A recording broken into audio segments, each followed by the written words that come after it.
Monsoon सत्र की शुरुआत के साथ ही विपक्ष में बैठे राजनीतिक दलों को भाजपा ने बैठे बिठाए चीन सीमा विवाद के बीच बड़ा मुद्दा दे दिया। किसान और खेती संबंधी एक्ट को लेकर विपक्ष में कांग्रेस और आम आदमी पार्टी सहित कई दलों ने मोदी सरकार को घेरा है। विपक्ष तब और ज्यादा घिर गया जब एनडीए में शामिल शिरोमणि अकाली दल की नेता और कैबिनेट मंत्री हरसिमरत कौर ने इसी मुद्दे पर अपना विरोध जाहिर करते हुए इस्तीफा दे दिया। जो तीनों कानून हैं जो केंद्र की सरकार लेकर के आई है वो किसान विरोधी कानून है। किसान को किसान नहीं रहने दिया जाएगा, मजदूर बना दिया जाएगा और बड़ी बड़ी कंपनियां आकर के किसान की जमीन के ऊपर, उनकी उपज के ऊपर कब्जा कर लेंगी।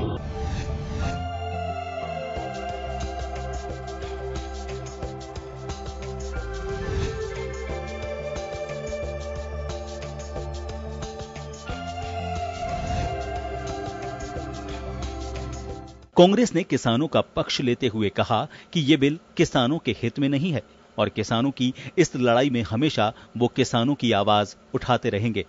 हरियाणा में तो पुलिस ने किसानों पर लाठियां तक बरसाई हैं। एक किसान ने तो जहर तक पी लिया। इधर शिरोमणि अकाली दल पर पलटवार करते हुए मोदी सरकार ने हरसिमरत के इस्तीफे को चुनावी स्टंट तक बता दिया। जीडीपी ग्रोथ में अहम योगदान देने वाला अन्नदाता अब आक्रोशित है। इधर किसानों और खरीदारों के बीच की कड़ी मंडियां भी इन बिल के विरोध में गुस्साई हुई हैं। राजस्थान में करीब 250 मंडियां इसके विरोध में बंद भी रही हैं।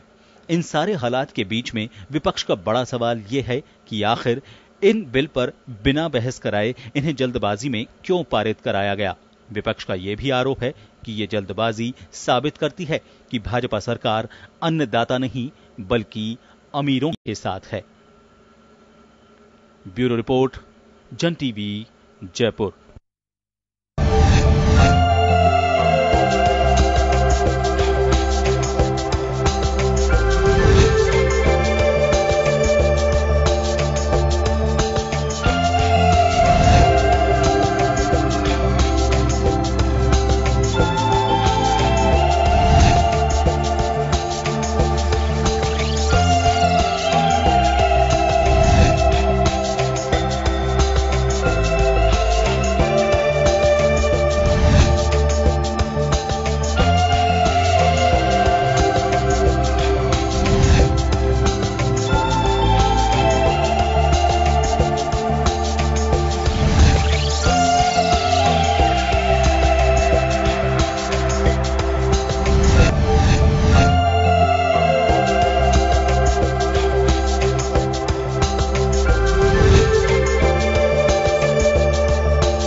योगेंद्र, आप देख रहे हैं खास खबर। खास खबर में हम बात करेंगे एक ऐसे मुद्दे की जिसमें कहीं ना कहीं कंफ्यूजन है। कंफ्यूजन क्या है वो हम कोशिश करेंगे इस डिबेट के जरिए।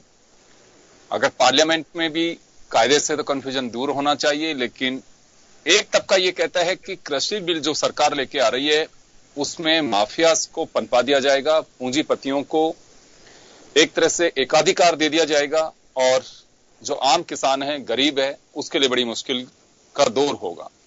और इसी बात को लेकर के कुछ कंफ्यूजन बने हुए हैं। जैसे मैंने कहा कि कोई भी सरकार बिल अगर लेके आती है तो निश्चित रूप से ये माना जाता है कि वो देश के हित में लेके आ रही होगी।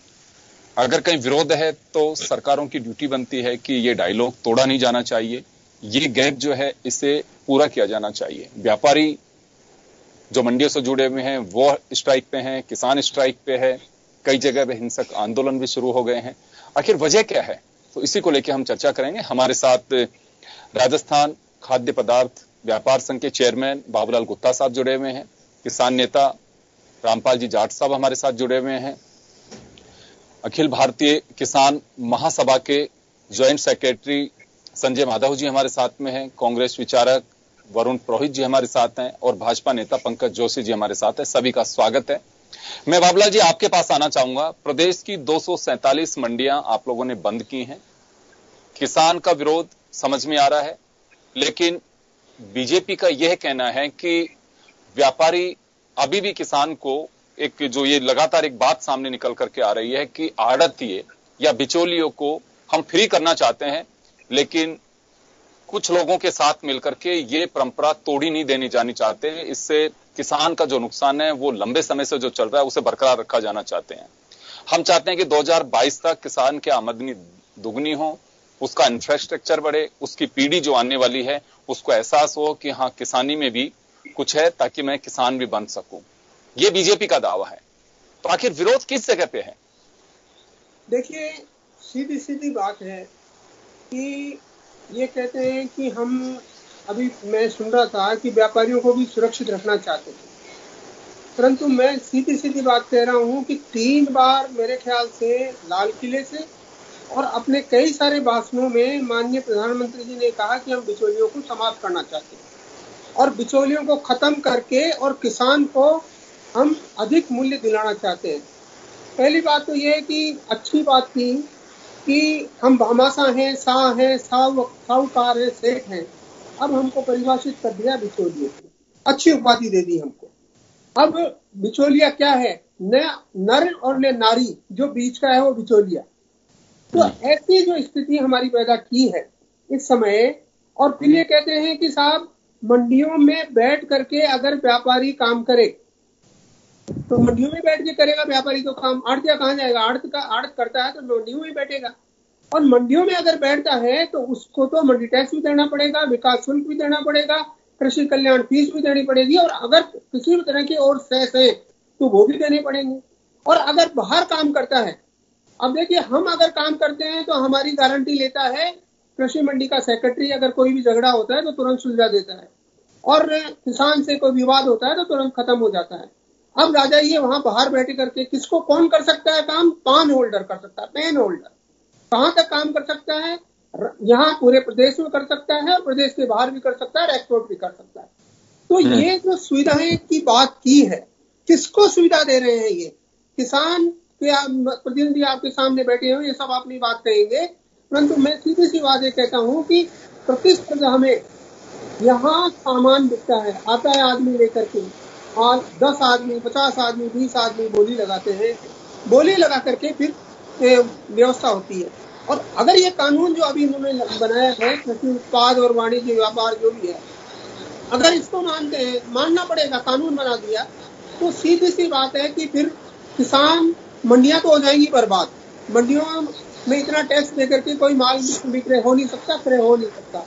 तो जैसे ही मंडियां बर्बाद होंगी तो अल्टीमेटली या तो वो असामाजिक तत्व के हाथ में जाएंगे और या फिर मल्टीनेशनल की।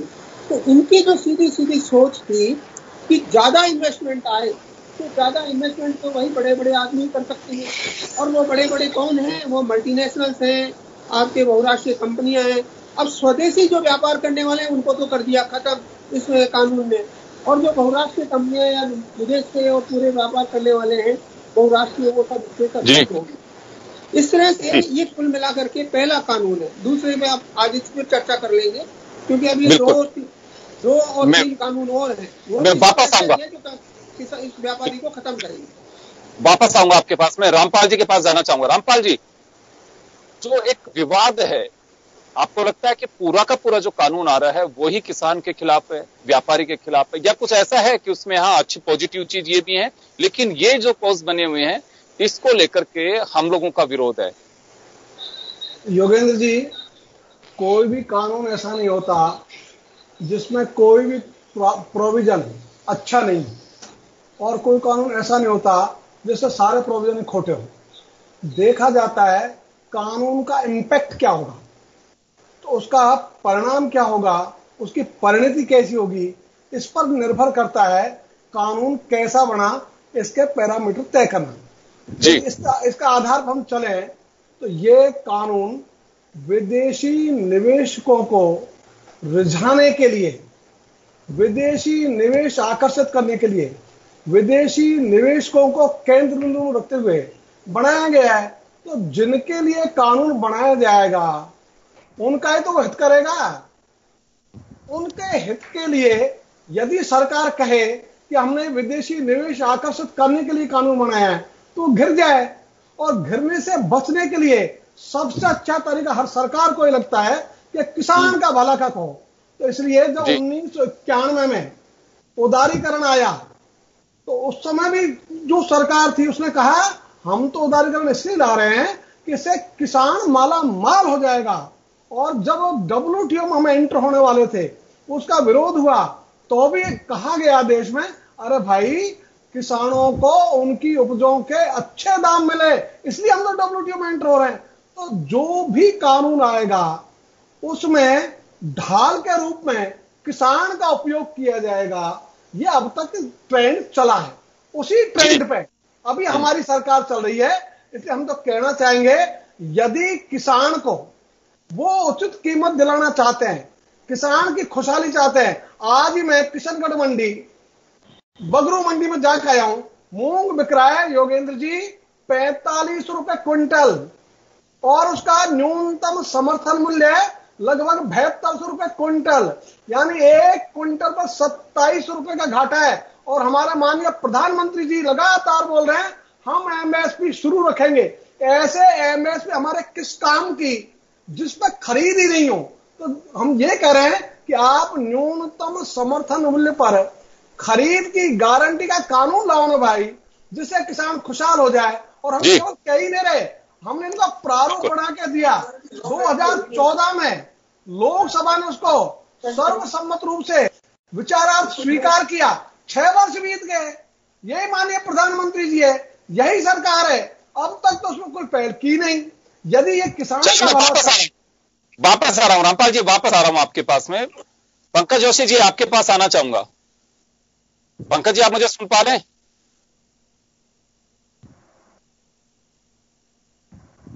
पंकज जी आप मुझे सुन पा रहे हैं? चलिए वरुण जी आपके पास आना चाह रहा हूं मैं। जी। कांग्रेस ये कहा जा रहा है कि गुमराह कर रही है किसान को, पंजाब में चुनाव आएंगे इस वजह से, बाकी किसान के हितैषी कांग्रेस नहीं है, ये लगातार आरोप लग रहा है। पंकज जोशी जी आपको सुनेंगे, वो जवाब भी देंगे इसी बात का। अभी गुलाब चंद जी कटारिया राजस्थान के पूर्व गृह मंत्री भी हैं और CLP लीडर भी हैं।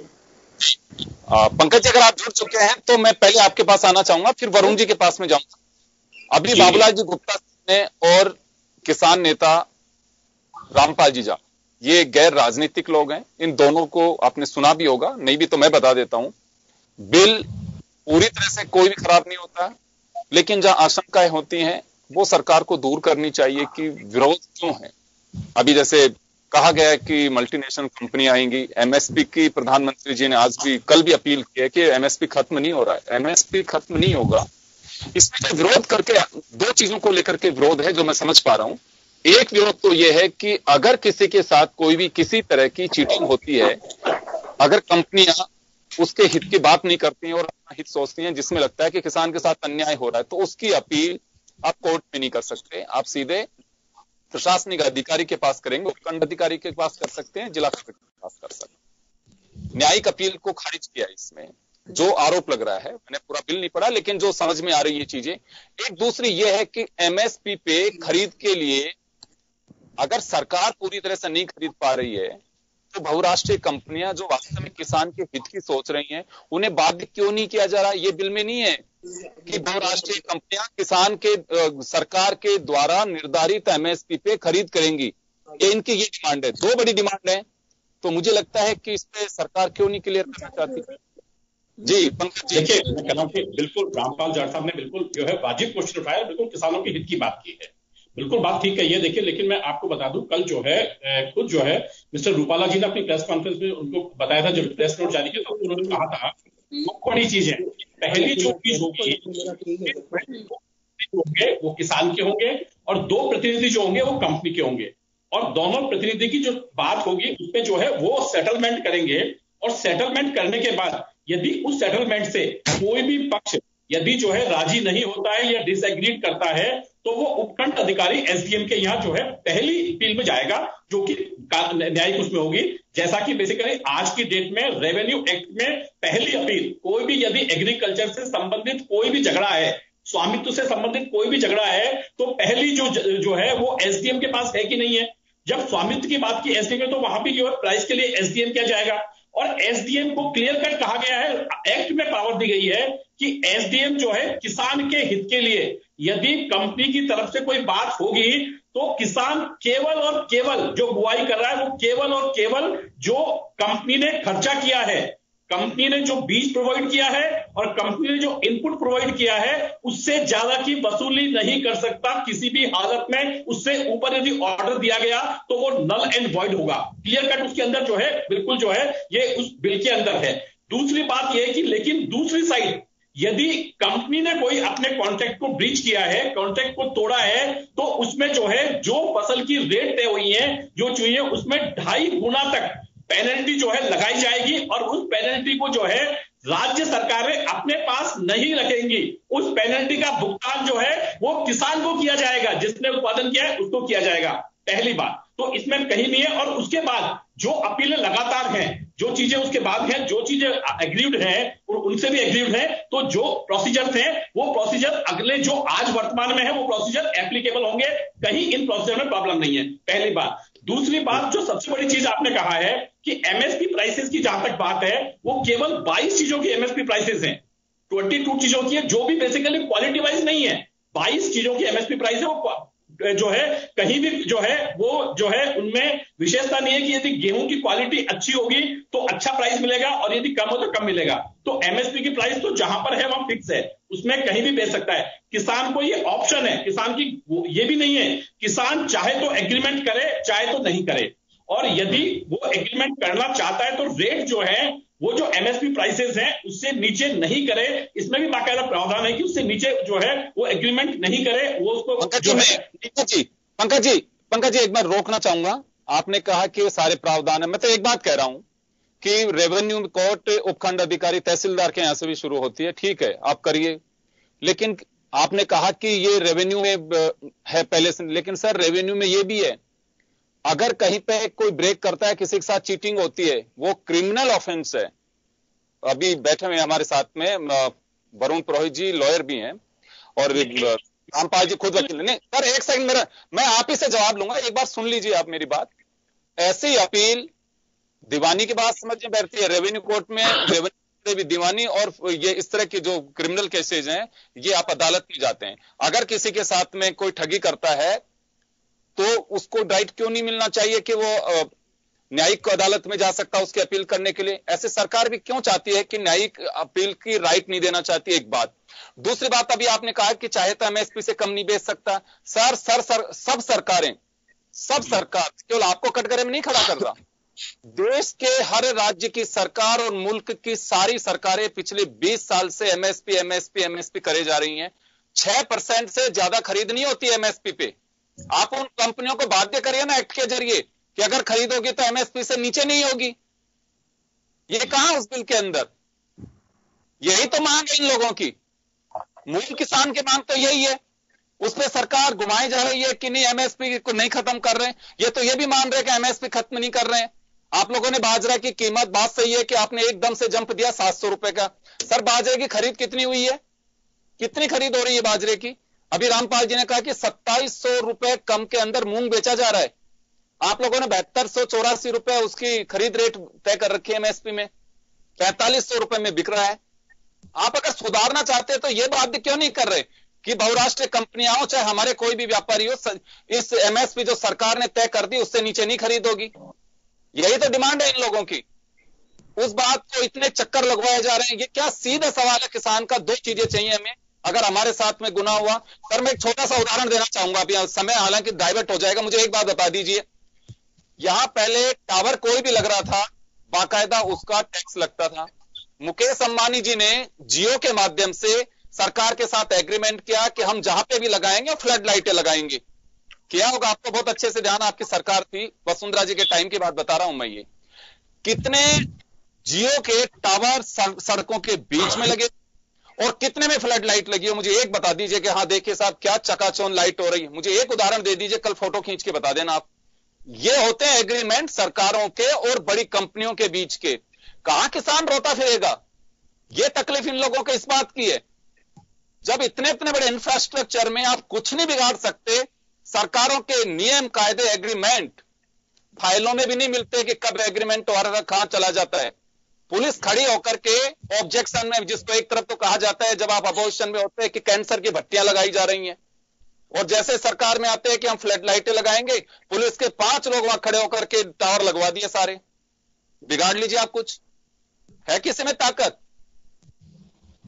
तो ये डर इन किसानों को सता रहा है। मैं अब आपके पास में जाऊंगा मैं, क्योंकि ये गैर राजनीतिक 2 लोगों से मैं सवाल पूछे जिनका मैं जवाब चाह रहा था आपसे। मैं वरुण पुरोहित जी आपके पास आना चाहूंगा। आप लोग कह रहे हैं कि किसान का डेथ वारंट, मैं जवाब दे दूं या बाद में लेके जवाब कीजिए, इन दोनों का आप जवाब दे दीजिए। जो रामपाल जी का ऑब्जेक्शन, आम किसान का जो ऑब्जेक्शन है, 2 बड़े ऑब्जेक्शन है कि एमएसपी पे खरीद के लिए में प्रावधान करवाइए कि इससे नीचे। उसने तो कह दिया कि एग्रीमेंट कर लेगा किसान, उससे पीछे उसकी इच्छा नहीं बेचे।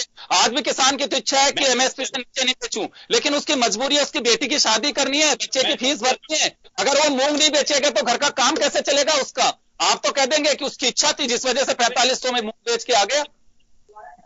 आप गुस्सा मत होइए, मैं जवाब देता हूं। नहीं, आप दीजिए जवाब। इन बातों का जवाब लोकसभा में चाह रहे थे किसान, जवाब नहीं दे रही सरकार। मैं यही कह रहा हूं, मैं जवाब दे रहा हूं आपको। बताइए। मैं आपका जवाब देता हूं। आज तक यदि आपको ध्यान हो तो भारतीय जो है आयकर अधिनियम के अंदर यह प्रावधान है कि एग्रीकल्चर इनकम तब मानी जाएगी जब आपने एपीएमसी के मार्फत जो है मंडी टैक्स की जो है रसीद प्रस्तुत करेंगे तो बेसिकली एग्रीकल्चर इनकम जो है काउंट होगी। अदरवाइज आपकी टैक्स लायबिलिटी बनेगी कि नहीं बनेगी? इसलिए आप मंडी में माल बेचते हैं, मंडी के माल बाहर नहीं बेच सकते ना।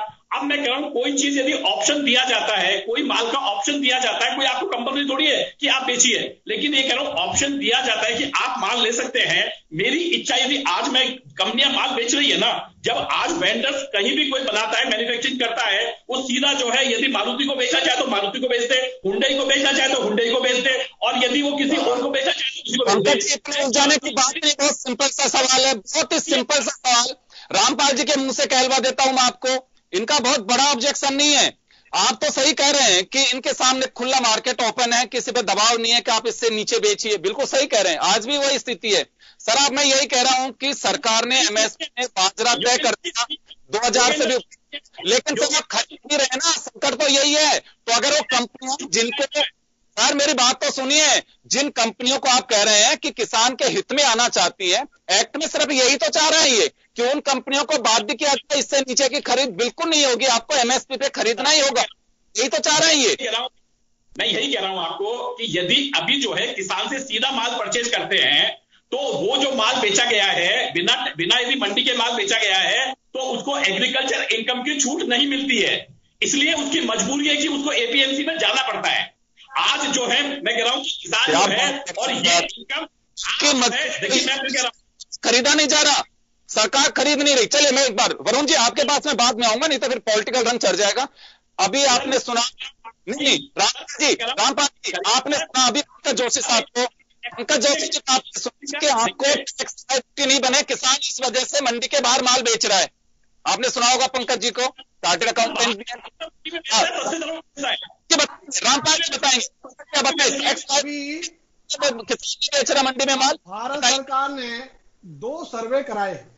एक सर्वे 2003 से 5 तक का, उसमें कहा किसान की आमदनी कितनी, वो है 3,115 रुपए पूरे परिवार की। 2013 से 15 दूसरा सर्वे हुआ, उनका आमदनी कितनी, तो 6,400 रुपए। तो ये जो आमदनी है ये टैक्सेबल है कि हम तो चाहते हैं हम टैक्स दें, हम तो टैक्सेबल इनकम चाहते हैं, तो इनकम ही नहीं है तो टैक्स दे किसका। इसलिए जिस दिन हमारी टैक्सेबल इनकम हो जाएगी हम बहुत खुश होंगे। इसलिए आप तो इनकम टैक्स को उठा के मत लाओ, और इनकम टैक्स का जो ऑप्शन है न पहले किसी से इसका मतलब था न आज किसी का मतलब है। किसान अपने गांव में भी माल बेचता है, मंडी में भी बेचता है, और आज भी मंडियों में जो उपज आती है वो कुल 25% से ज्यादा नहीं आती, 75% उपजें गांव में बिकती है। इसलिए इनकम टैक्स कहां से आ गया है, इनकम टैक्स आप इनकम टैक्स हमको आजादी दे रहे हो, ये कहना चाह रहे हो पंकज। इसलिए पंकज इनकम टैक्स का कोई इश्यू ही नहीं है। इश्यू यह है कि आज जो हमने पैदा किया और जो सरकार ने उसके दाम तय किए उतने तो दो, वो तो न्यूनतम है भाई, तो न्यूनतम तो दे दो। आप तो न्यूनतम भी देने को राजी नहीं हो। बाजरा की भी बात कही योगेंद्र जी ने, 2150 अभी इसका न्यूनतम समर्थन मूल्य है। बाजरा बिक रहा है 1100, 1,000 रुपए 1 क्विंटल पे घाटा। मक्का का एमएसपी है 1860, मक्का बिक रही है 600 से लेकर 800 तक। ये हमको घाटा देकर क्या संकेत देना चाह रहा? तो हम तो ये कह रहे हैं इसकी खरीद की गारंटी का कानून बना दो। आप किसी को लाओ, आप कह दो एमएसपी से नीचे आप नहीं खरीदोगे तो दंड। बिल्कुल यही अब लगातार ये बात कही जा रही है सरकार की तरफ से कि एमएसपी खत्म नहीं कर रहे हैं, भ्रम फैलाया जा रहा है। बिल्कुल भ्रम नहीं फैलाया जा रहा। किसान ये चाहता है, पॉलिटिकल रंग कुछ भी हो सकता है। आम किसान की ये धारणा बनी हुई है कि मेरे को ये सिक्योरिटी कवच दिया जाए कि आपकी फसल कोई भी खरीदेगा, कोई भी, सरकार खरीदे नहीं खरीदे, अगर कोई भी व्यापारी घराना अगर कोई खरीदता है तो आपकी सिक्योरिटी हम देते हैं एक्ट के तहत कि कोई भी फसल एमएसपी से नीचे नहीं खरीदी जाएगी। लगता है फिर तो हाँ बिल्कुल।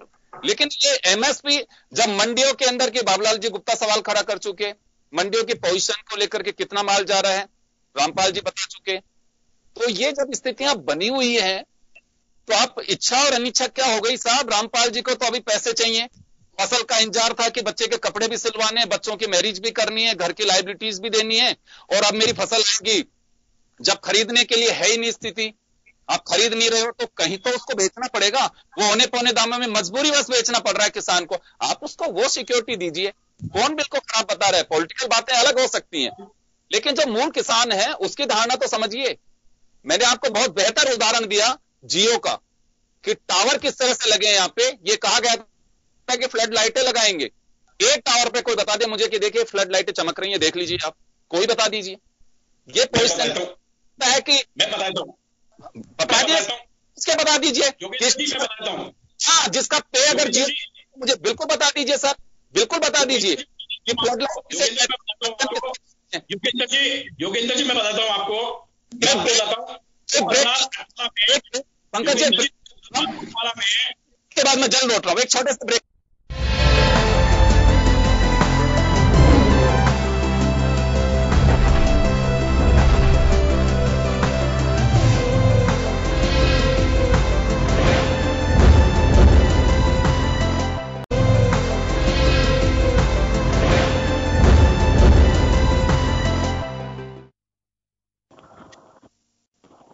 ब्रेक के बाद एक बार फिर आपका स्वागत है। आप देख रहे हैं खास खबर। बात कर रहे हैं एग्रीकल्चर अमेंडमेंट बिल को लेकर के क्या धारणाएं बनी हुई है।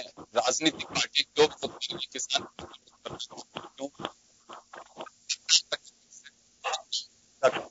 आवाज में मैं आ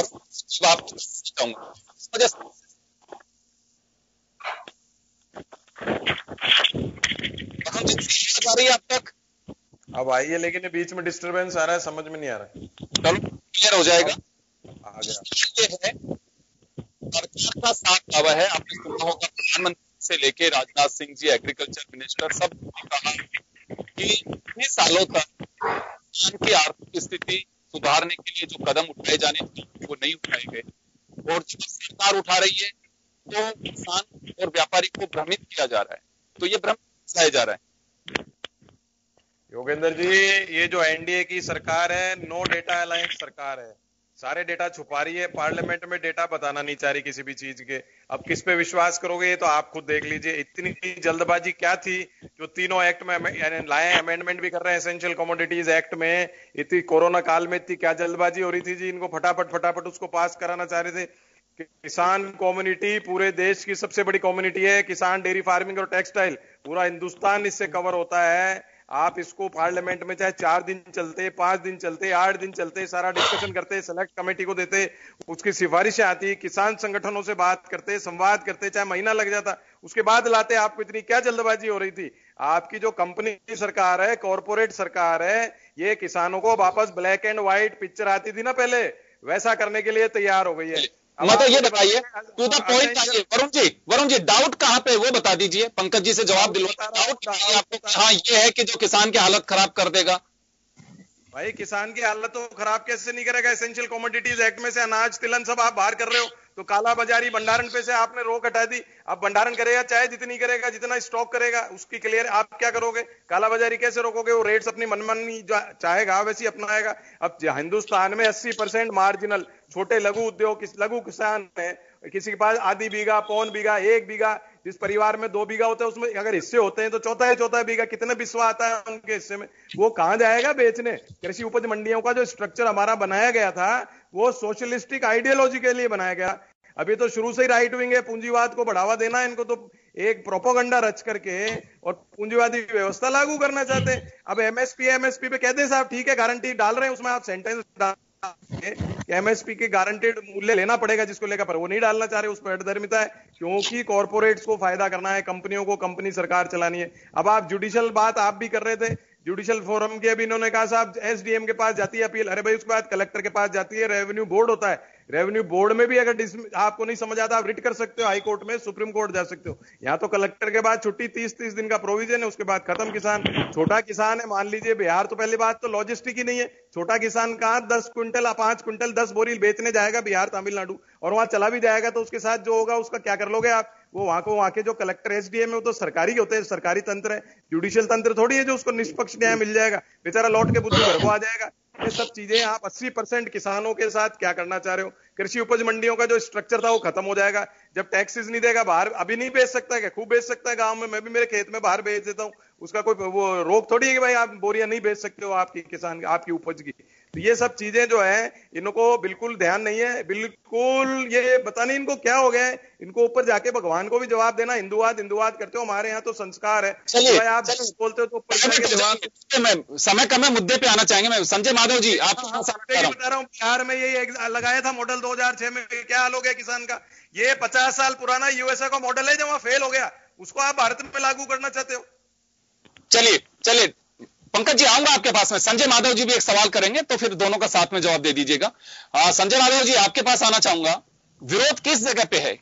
बिल अगर सरकार कह रही है कि हमारा वादा है कि जनता से, किसान से, व्यापारी से कि उनका कोई घाटा नहीं होगा, तो विरोध किस बात का है?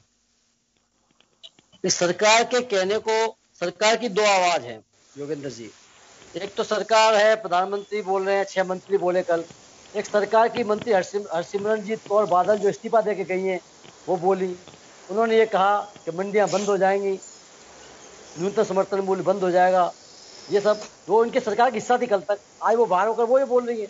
और ये सरकार की बातों का विश्वास क्या है? सही कह रहे हैं वरुण जी, इस सरकार का वो बातों का कोई अंत है? ये वही सरकार है 2014 में जब मोदी जी आए, सबसे पहला कानून, जो सबसे पहला अध्यादेश लाए, भूमि अधिग्रहण कानून लेकर के आए। उस अध्यादेश को 1 बार नहीं, 2 बार नहीं, 3 बार लेकर के आए।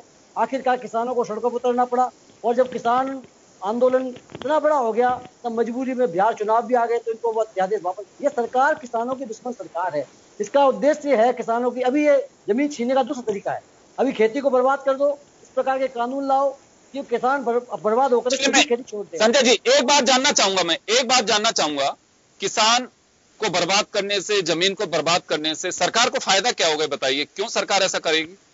सरकार को फायदा नहीं है, सरकार ये किसान की जमीन जो है उस पर कारपोरेट की नजर है। जो देसी विदेशी कारपोरेट है उस जमीन को जो है अपने हाथ में लेना चाहता है और किसान को उसके खेत में ही मजदूर बना करके उससे उपज पैदा कराना चाहता है। ये उनका एजेंडा है। आपने देखा वो जमीन को लेने के लिए कितना व्याकुल है। और अभी जिस प्रकार से साथी वरुण जी सही कह रहे हैं, इस उतावलेपन में ये कानून लाए हैं। कोरोना काल में लोग मर रहे हैं, चिंता सरकार की होनी चाहिए कि लोगों के जीवन की रक्षा करे। लेकिन सर, दो बातें हैं, देखिए दो बातें हैं। कोरोना काल को उससे मत जोड़िए, क्योंकि पार्लियामेंट में अध्यादेश लेके आए हुए हैं, तो देखिए पार्लियामेंट से पास कराना चाहते हैं। पार्लियामेंट 6 महीने और खिसक के जाएगी, 3 महीने 4 महीने जो भी हो, सरकार का अपना बिजनेस है, उसको मैं नहीं मान रहा। लेकिन मैं ये जानना चाहता हूं, एक तो आनन फानन जल्दी उस पर ऑब्जेक्शन है कि वास्तव में इसमें कुछ खामियां, उस पर ऑब्जेक्शन है, वो जानना चाह रहा हूं। आप इसमें खामियां ही खामियां हैं। इसमें सिवाय इसकी पूरी की पूरी मंशा जो है ना, इस पूरी खेती व्यवस्था को बर्बाद करने की मंशा है। इसमें किसान जो है वो साथी 86% किसान वो है जिसके पास में छोटी उपज है। उसके पास में इतना, वो कह रहे हैं खुला बाजार, वो कहाँ बेचने जाएगा? उसके पास इतना टाइम, आपने सही कहा, उसको अपनी फसल बेच करके अपनी बेटी का ब्याह करना है, फीस चुकानी है अपना, उसके पास में इतना टाइम नहीं होता है समय कि वो इंतजार करे, भाव बढ़ने का इंतजार करे, वो बार्गेनिंग करे। उसके पास बार्गेनिंग कैपेसिटी नहीं है। इसलिए ये जो 4 कानून है, चारों कानून सरकार, बिजली बिल और ये 3 कानून, ये पूरे के पूरे देश के अंदर जो है किसानों के अंदर बहुत आक्रोश पैदा कर रहे हैं। और सवाल मत पूछिए, मैं आपको जवाब दे रहा हूँ। मैं जवाब ये दे रहा हूँ कि ये इनको कानून वापस लेने पड़ेंगे। हिंदुस्तान का किसान इस तरह सड़कों पर उतरेगा 25 तारीख को, इस मोदी सरकार को बाध्य करेगा कि उनको ये कानून वापस लेने पड़ेंगे। मैं आपको आज कह रहा हूँ, उसको आप नोट करिए। चलिए पंकज जी जवाब देंगे। पंकज जी, 2 बातें निकल के आ रही हैं। एक तो महामारी फैल रही है, तो ऐसी जल्दी क्या मच रही है सरकार को कि जो आनन फानन में इस बिल को लेकर के आया और बिल्कुल अड़ी हुई है, तो विपक्ष की बात को ही खारिज करके, किसानों की बात को खारिज करके और लेके आना चाहती है। एक बात। दूसरा, वरुण पुरोहित जी ने कहा अभी कि 2006 में खारिज कर दिया था अमेरिका ने इस एक्ट को लाकर के, और 2006 में बिहार में फेल हो गया। अब देखिए, अब जवाब सुनिए, पंकज जी से जवाब दिलवा रहा हूं मैं। हाँ जी पंकज जी, ये मुझे बता दें कौन से अमेरिका ने खारिज किया था? ये कोई लाखों, लेकिन मैं कह रहा हूँ शायद ये मैंने मॉडल फेल मॉडल है वो एक है। सुन जाइए, अब सुन जाइए। देखिए ये बिल्कुल ना तो पढ़ करके आए।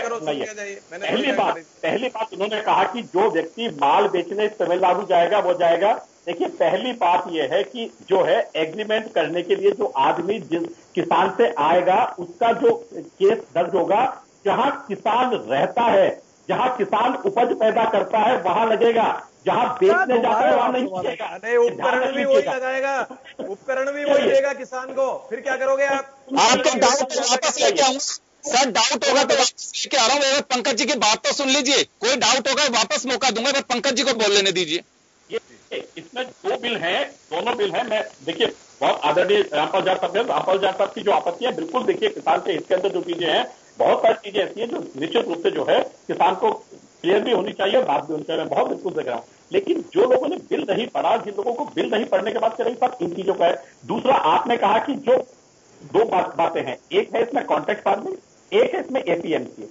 एपीएमसी के बाहर यदि माल बेचता है और यदि उससे कोई डिस्प्यूट पैदा होते हैं तो उसके लिए सिविल कोर्ट बराबर की है। जैसा कोर्ट बाहर आज है वैसा का वैसा सिविल कोर्ट है। 820, 119, धोखाधड़ी वगैरह वो जो केसेस है वो यो के यो एप्लीकेबल होते हैं, उसमें कहीं कोई परेशानी नहीं है।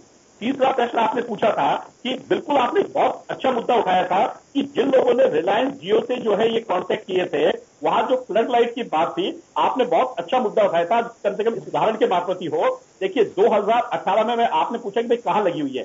देखिए बिल्कुल बात होनी चाहिए कि ये लगनी चाहिए, जो एक्ट हुआ उसको सार्वजनिक करना चाहिए। गांधीनगर स्टेशन के सामने जो है जियो ने टावर लगाया था और उस टावर पे जो है फ्लड लाइट नहीं लगाई थी। लेकिन आज शायद मुझे ध्यान है तरह कि 2018 में जब वो चालू किया गया तो हमने इस पर कहा गया कि इनकी जितनी चीजें हैं वो लागू करें। वहां पर कैमरा भी है, हाई स्पीड कैमरा भी है और वहां पर जो है फ्लड लाइट भी है। और ये लेकिन बहुत सारी जगह पर नहीं है। आपने बहुत सही कहा। तो मैं कह रहा हूं कि सरकार को ये चाहिए कि जो वादे किए हैं, चाहे वो बीजेपी की सरकार में एग्रीमेंट हुए हो चाहे कहीं भी हुए हो, लेकिन सरकार को उनको पूरा कराना चाहिए कि कोई उसका बेनिफिट नहीं ले। पंकज जी वापस आऊंगा। पंकज जी मैं वापस आऊंगा आपके पास, क्योंकि 2 गेस्ट और मैं उनसे जवाब ले लूं। मैं जरा एक बाबूलाल गुप्ता जी और रामपाल जी के पास वापस जाऊंगा, फिर आऊंगा आपके पास में। बाबूलाल जी आपके पास आना चाहूंगा एक बार में। मंडियों को लेकर के व्यापारियों का जो ऑब्जेक्शन है कि हम इतने सारे टैक्स दे रहे हैं, और हमारे जो डिस्प्यूट्स हैं वो सुलझाने के लिए सेक्रेटरी बैठता है, और निश्चित रूप से बहुत कम केस हैं जो मंडी के विवाद होते हैं जो अपील में जाते हैं। बहुत रेयर और कम केस हैं किसान और मंडी के बीच जो संतुलन बना हुआ है, बहुत रेयर है। मतलब मुझे बहुत कम ऐसे कोई ध्यान नहीं है कि कोर्ट में कोई बहुत बड़ा विवाद हुआ जिसको हम एक नजीर के रूप में लेते हो, वहीं पर सॉर्ट आउट होती है। तो ऐसे में जो नए बिल के तहत आपको ऐसा क्यों लग रहा है कि उससे मंडियां बिल्कुल तबाह हो जाएंगी या खत्म हो जाएंगी? एमएसपी को लेकर सरकार गारंटी दे रही है कि एमएसपी तो जारी रहेगी। देखिए, मैं 3 बातें आपको कहना चाहूंगा जी। एक तो ये है कि ये कहना कि किसान का मंडी में मौजूदा स्थिति में किसान अभी मंडी को रूल कौन करता है? एक्ट में जो अध्यक्ष है वो किसान का अध्यक्ष होता है आज की तारीख, और फिर वो वही बैठ करके कानून बनाते हैं किस तरह से मंडी टैक्स लगाना है, नहीं लगाना है, किसकी सेल होनी है, किसकी नहीं होनी है, और किस तरह से बोली लगनी है। ये सारी बातें किसान का अध्यक्ष बैठ करके और किसान का बोर्ड बैठ करके ये सब बातें तय करता है। तो पहली बात तो ये है कि इसमें किसान का बोर्ड खत्म हो गया। अब जो व्यवस्था है उसमें किसान के बोर्ड की तो कोई आवश्यकता ही नहीं रही। अब दूसरी बात मेरा ये कहना है कि किसान को बाहर जो ये बार बार कह रहे हैं कि हम तो अभी बैठ करके 2 व्यापारी होते हैं, 2-3 किसान के मेंबर होते हैं और एक कृषि मंडी सेक्रेटरी होता है, कोई भी मुद्दा हुआ तो कहते हैं व्यापारी कहते हैं पेमेंट कर इसको। अब जैसे ही वो बाहर बेचेगा, अभी कई सारे केसेस तो हो भी चुके हैं, मुझे पता नहीं पंकज भाई साहब को पता है या नहीं है, परंतु कई सारे केसेस तो हो चुके हैं कि बाहर जो माल बिका है वो 3 दिन 4 दिन में किसान को पेमेंट करने का वादा किया उसने और भाग गया, उसका पता ही नहीं है। क्योंकि न तो वो किसी लाइसेंस से पाबंद है, न किसी जगह से पाबंद है, न किसी की गारंटी है। यहाँ तो हमारी मंडी सेक्रेटरी है, मंडी की जो व्यवस्था है सब गारंटी रहती है कि व्यापारी को पेमेंट करना ही पड़ेगा, फिर कौन गारंटी देगा? अब दूसरी बात यह आई कि इसमें स्पष्ट जो बार बार बात कर रहे हैं इनकम टैक्स की, भैया इनकम टैक्स मत लाओ, आप इनकम टैक्स के वकील हो, अपने इनकम टैक्स को दूर रखो। ये साफ मंडी का एक्ट बना है और मंडी का एक्ट किसान को प्रभावित कर रहा है, व्यापारी की रोजी रोटी जा रही है, यहाँ की मुनीम कुमार से बेरोजगार हो रहे हैं और यहाँ जितने भी काम करने वाले हैं वो सब बेरोजगार हो रहे हैं। ये एक निश्चित है। आप भले कितनी भी बात कहें कि हम इसको दुरुस्त कर लेंगे, आप कुछ नहीं कर सकते। माल बाहर अगर बेचना चालू हो जाएगा, एक बार मल्टीनेशनल आ गई। अब मैं मल्टीनेशनल के एक उदाहरण देता हूँ आपको, कॉर्पोरेट के खरीद का। देखिए हमारे यहाँ इंडिया में भारतीय खाद्य निगम गेहूं खरीदता है समर्थन मूल्य पर, अधिकतम गेहूं वही खरीदता है, और फिर उसका जो सेकंड आदमी है पार्ट है वो कौन खरीदता है? वो आईटीसी कंपनी खरीदती है। हम अक्टूबर तक तो हमारी मंडियों में माल रहता है, तो उससे हमारी आटा मिलें चलती रहती है, और जैसे ही अक्टूबर क्रॉस हुआ अब हम ताकने लग जाते हैं कि कैसे हमको या तो भारतीय खाद्य निगम दे या फिर आईटीसी दे। आईटीसी ऐसा उस्ताद है कि अपना माल ले जाकर के स्टॉक करता है साउथ से, और वो कहता है कि साउथ से ले जाओ माल उठा करके। तो मेरे कहने का मतलब ये कि एक ही कंपनी जो भी काम कर रही है कारपोरेट, और वो केवल गेहूं खरीदती है जो कि एक बहुत बड़ा पार्ट है, अगर फिर दूसरे भी माल खरीदेंगे तो फिर कंज्यूमर की हालत समझ लीजिए क्या होगी। तो क्या इन एक्टों में कहीं कंज्यूमर के लिए सोचा है? नहीं सोचा। और तीसरी बात जो मैं ये कहना चाह रहा था कि ये बार बार ये कहा जा रहा है कि भाई आवश्यक वस्तु अधिनियम को हमने समाप्त कर दिया, हमने मांग की थी। हम कह रहे हैं हमने मांग की थी, पर हमने तो ये मांग की थी कि इसको आप समाप्त करो तो कहीं ना कहीं बाहर जरूर, तो हमेशा इन्होंने बाहर रखी है कि भाई अगर मान लो जैसे कंज्यूमर को आवश्यकता पड़ी तो 10,000 बोरी से ज्यादा नहीं रख सकता, 5,000 बोरी से नहीं रखता, 2,000 बोरी से नहीं रख सकता। अब तो इनको छूट इसलिए दी गई है कि कारपोरेट ये कहते हैं कि हम 1 लाख 2 लाख बोरी नहीं खरीदेंगे, हम खरीदेंगे 1 lakh ton, 5 lakh ton, 10 lakh ton. जब हमारी व्यवस्थाएं ठीक होगी वेयर हाउसेज बनाएंगे सब जगह, किसान का माल वहीं खरीद कर नहीं बनाएंगे, मंडी में आने नहीं देंगे माल, मंडी में माल आने ही नहीं देंगे। तो ये जो व्यवस्था होगी यही कारपोरेट की, ये जो आपके कॉन्ट्रैक्ट फार्मिंग है, जब कॉन्ट्रैक्ट फार्मिंग का माल वहीं खरीद लिया जाएगा तो मंडी में क्या आएगा? तो ये तीनों ही विधेयक मेरी मंडी के बिल्कुल 100% अगेंस्ट में है, इसमें कोई दो राय नहीं है। जी चलिए रामपाल जी आपके पास आना चाहूंगा। एक चीज मेरे समझ में नहीं आ रही, ये बताइए मुझे कि ये बात है कि ओपन प्लेटफॉर्म होगा और इसमें पैसा कोई भी निवेश कर सकता है, फॉरेन की कंपनियां भी कर सकती है, जिन्हें मल्टीनेशनल कंपनियां कहते हैं या फिर बहुराष्ट्रीय कंपनियां कहते हैं, वो एक ही बात है। बड़े व्यापारी आ सकते हैं, एक यही तो बात सामने आ रही है। तो किसान की जो उपज है कायदे से तो ज्यादा बिकनी चाहिए, उसमें ओपन मार्केट होगा। सरकार का भी यही दावा है। योगेंद्र जी, शुरू में ऐसा लगेगा कि ओपन मार्केट हो रहा है और इसमें कंपटीशन बढ़ रहा है, लेकिन इसमें कंपटीशन खत्म हो जाएगा। कुछ सीमित हाथों में रह जाएगा सारा कृषि उपजों का व्यापार, और उनको जो सरकार ने अभी सुविधाएं दी है, जो कानून में प्रावधान किए हैं, उन पे किसी प्रकार का टैक्स नहीं, किसी प्रकार का शुल्क नहीं, और जो राज्यों के कानून से उनसे भी वो ऊपर रहेंगे और कितना भी भंडारण कर सकेंगे। इसकी इसी एक्ट में छूट दे दी तो उनसे कंपीट करने में कोई भी सक्षम नहीं होगा। वे अकेले ही पूरे हिंदुस्तान की उपजों को खरीदने में सक्षम है। वे खरीदेंगे तो कम से कम दाम देंगे उत्पादक को, ज्यादा से ज्यादा दाम वसूलेंगे उपभोक्ता से। इसको कहते हैं एकाधिकार।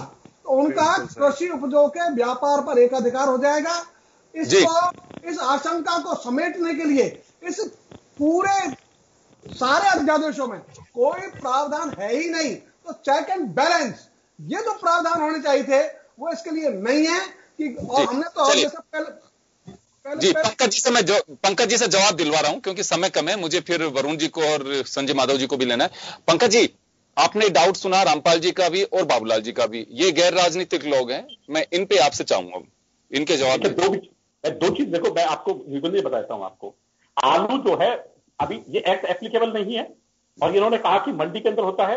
आलू मुझे बता दीजिए, पिछले 5 महीने से मैं सब्जी मंडी जा रहा हूं, मुझे बताइए आलू का फिक्स दाम है इस टाइम 30-35 रुपीज। केला साउथ से आता है, उसका भाव 20 रुपए किलो। जो यूपी से आता है आलू, उसका भाव 36 रुपए किलो। किसान से क्या भाव खरीदा गया था भैया? और पहली बात। दूसरा बात, इस एक्ट में मैंने फिर आपको कहा, इस एक्ट में भंडारण की जो लिमिट है, जो सीमा है, जो बिचौलिए हैं, उनका बिल्कुल बिचौलियों का काम नहीं करेंगे। आप जो है बेसिकली उसका भंडारण जो है अनावश्यक रूप से नहीं करेंगे। यूजर जो होगा, जो बेसिकली मल्टीनेशनल होगा, जिसके पास जिस चीज का लाइसेंसिंग होगी, जिस चीज का होगा वो रखेगा। मैं आपको बता दूं 2014 से लेकर के 2020 चल रहा है, 6 साल में मुझे बताइए कि जिन लोगों ने दाल बेची है, जो है 5000 मैट्रिक टन दाल जब इंपोर्ट की थी आपने, जो है बहुत बड़ा बात की थी राजस्थान में, दाल 200 रुपए किलो बिकी थी 2014 से पहले। आज मुझे बताइए 2014 के बाद 200 रुपए किलो से ऊपर बिकी है क्या कंज्यूमर को? कोई भी दाल बता दीजिए कि हाँ ये दाल जो है 150 से ऊपर बिक गई, 700 से ऊपर बिक गई। और जो बात करें गेहूं की, बात करें आईटीसी कंपनी की, मैं कह रहा हूं भारत एक ऐसा देश था जिसने कहा ना कि आईएफसी कि पिछले 5 महीने में ऐसी परिस्थितियां आज तक नहीं पैदा हुई कि पिछले 5-6 महीने में जब गेहूं नहीं था, गेहूं का उत्पादन जो है फरवरी मार्च में आ चुका था, उसके बाद भी लगातार एफसीआई ने कहा कि किसी भी रूप में कहीं भी किसी भी गरीब को गेहूं की परेशानी नहीं आएगी। आपको बाहर जाने की आवश्यकता नहीं है, जितना गेहूं चाहिए उतना गेहूं देंगे, जितना चाहिए सरकारों को, स्टेट गवर्नमेंट को उतना देंगे। कहा कि नहीं कहा? तो मैं कह रहा हूं कि देखिए इन चीजों में सुधारात्मक उपाय हो सकते हैं। रामपाल जाति ने जो बात कही, निश्चित रूप से देखिए सुधारात्मक उपाय हो सकते हैं। बाबूलाल जी ने कहा कि सुधारात्मक उपाय हो सकते हैं। उन बिलों को एक्ट में पढ़ के आना चाहिए। सही बात है कि और जिस तरीके से एकाधिकार जो कानून है वो नहीं लग जाना चाहिए, किसमें एकाधिकार लग जाए। और जो कोई यदि शंका है तो निश्चित रूप से सरकार उनको दूर करेगी। और यदि कहीं भी, मैं आपको फिर कह रहा हूं कि किसान का यदि कहीं नुकसान होगा तो जो है भारतीय जनता पार्टी संस्थागत दृष्टि से सरकार होते हुए भी सरकार को इस बात से सचेत करेगी। चलिए वरुण जी, बड़ी बेसब्री से बोलने के लिए तैयार हैं, आप बोलिए। अब आपका ऑब्जेक्शन बताइए। आप बीजेपी को ज्यादा समय दे रहे थे, इसलिए मैंने कहा भाई इक्वली समय तो दिया जाए सबको। फिर अब मेरी बात सुनिए। अब ये कंपनी सरकार है, बार बार ये बात ही मल्टीनेशनल को लाइसेंस मिलेगा, कंपनी को लाइसेंस मिलेगा, इनके शब्दों में वही कंपनी आ रही, किसान की बात नहीं आ रही। आप बताइए, हरसिमरन कौर इनकी आज से नहीं, भी अकाली दल इनकी पार्टी के साथ उन्होंने बीच में बोला, मैंने नहीं बोला, आपको टाइम कम बचा है। हरसिमरन कौर जी ने 28 लाख किसान परिवार है पंजाब के अंदर, और 12 लाख किसान परिवार हैं, 28,000 आड़ती हैं। आज वेद प्रताप वैदिक जी का लेख पढ़ लो, कितने सीनियर पत्रकार हैं। इनकी हरियाणा सरकार ने 26 करोड़ आड़तियों का टैक्स माफ किया है। भाई क्यों किया आपने? फिर अगर आड़तियों का आप खिलाफ हो तो ये सब चीजें नहीं है। आप ये मान के चलना एमएसपी का और एपीएमसी का वही हाल होगा, और एफसीआई के गोडाउन बिकेंगे, बड़े बड़े मल्टीनेशनल खरीद लेंगे। जो रेलवे का इन्होंने हाल किया है, एफसीआई के गोडाउन भी वो ले जाएंगे। और कोऑपरेटिव सोसाइटियां नेक्स्ट है। अमूल जैसे आज अमूल नंबर 1 ब्रांड है, इनका सबका सर्वनाश करेंगे। आप मेरी बात याद रख लेना, अगले 1 साल में आप डिबेट करोगे, पता लग जाएगा इस बात। आप बताइए, अमूल मल्टीनेशनल कंपनी है क्या? कंपनी सरकार है ये, अटल जी वाली डिफरेंस वाली सरकार नहीं है। वो गया टाइम, जनता ने धोखे में वोट दे दिया अटल जी अडवाणी जी के नाम को आपको। ये कंपनी सरकार है ईस्ट इंडिया कंपनी की स्टाइल की। आप ये देखिएगा, 1 साल में कॉन्ट्रैक्ट फार्मिंग कर करके सारा जो इरिगेटेड लैंड है, बढ़िया लैंड है, वो तो ये जिम जाएंगे। बाकी जो डेजर्ट है जहां पानी नहीं है, चूहा ही नहीं निकलता कुआं खोदने पर, वो हमारे लिए छोड़ देंगे ये टीबे। जी चलिए संजय माधव जी, आपके पास आना चाहूंगा, समय थोड़ा कम है तो आप भी अपनी बात बताइए। 25 तारीख से आप लोग आंदोलन पे जा रहे हैं, मुद्दा क्या है आप लोगों का, कि आंदोलन किस बात को लेकर करना चाहते हो? सारी बात वरुण जी ने बोल दी, वो एकदम परफेक्ट बात है। पूंजीपतियों की सरकार, कारपोरेट की, और पंकज जी जबरदस्ती जवाब दे रहे हैं। वो अमित शाह और मोदी किसी को पूछते नहीं, जवाब देने अधिकार किसी को है ही नहीं उनके पास। और ये सिंपल सी बात है, जैसे रेलवे बेच रहे हैं, एयरपोर्ट बेच रहे हैं, सब कुछ LIC बेच रहे हैं। आप जबरदस्ती खा रहे हो। आपको किसानों की चिंता होती,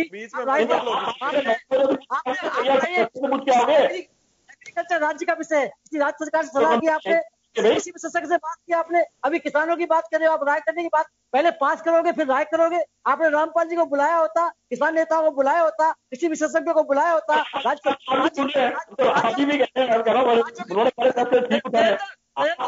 अरे भाई खेती करते हैं, मैं जब से खेती कर रहा हूँ गोबर डाल के चलाते थे बोरिंग।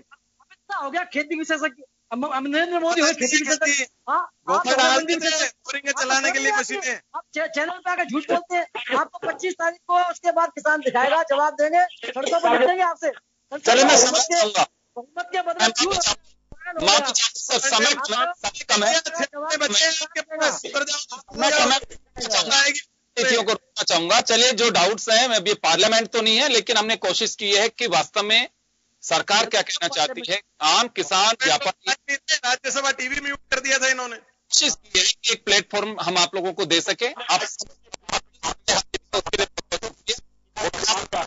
दीजिए इजाजत।